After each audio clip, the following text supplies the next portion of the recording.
ছিল। আজকে কেউ কেউ শেখ হাসিনার জন্য মায়া কান্না কাঁদেন। তাদেরকে একবার আরাসের পরিবার, ইয়াসিরের পরিবার, এদের মায়ের কান্নার আহাজারি, তাদের বুকের ভিতরকার যে আর্তনাদ আমি শোনার জন্য বলি। যাদের রক্ত দিয়ে আমরা এই পরিবর্তন পেলাম, 17 বছর পর একটা ক্ষুধার্ত হায়না দেশ ছেড়ে পালিয়েছে, তারপরেও যারা মায়া কান্না কাঁদেন তাদের প্রতি ধিক্কার জানানো ছাড়া আর কিছু বলার নেই।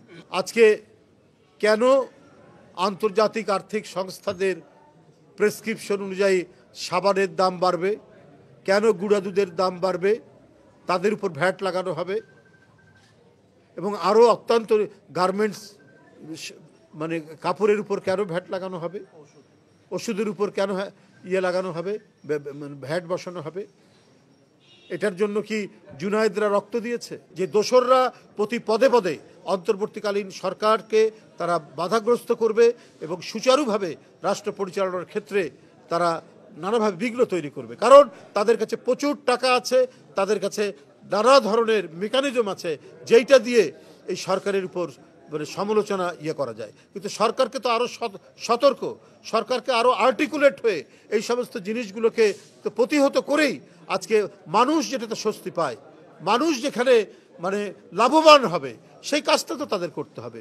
উদরপিণ্ডি বুদর ঘরে চাপিয়ে দিলে পরে মানুষ এটা শুনবে না, কারণ এই সরকার তো জুনায়েদের রক্তের সরকার, আবু সাঈদের রক্তের সরকার। তারা যদি স্লথগতি হন, তারা যদি ঢিলে ঢালা হন, তাহলে এটা তো মানুষ এই জায়গা করবে না, মানে এটাকে ঠিকভাবে নিবে না, ইতিবাচকভাবে নিবে না।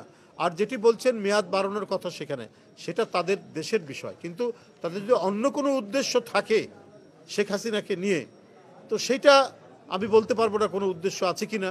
তবে ভারত একটি গণতান্ত্রিক রাষ্ট্র, তাদের বোঝা উচিত যে শেখ হাসিনা যে শিশু হত্যাকারী, কিশোর হত্যাকারী এবং তরুণ হত্যাকারী, রিক্সাওয়ালা হত্যাকারী, সিএনজিওয়ালা হত্যাকারী, সেই হত্যাকারীকে একটি গণতান্ত্রিক দেশ কিভাবে তাকে আশ্রয় দিয়ে সেখানে তার ভিসার মেয়াদ বাড়ান, এইটা সারা দেশের বাংলাদেশের মানুষ এটাকে ইতিবাচকভাবে নেয়নি।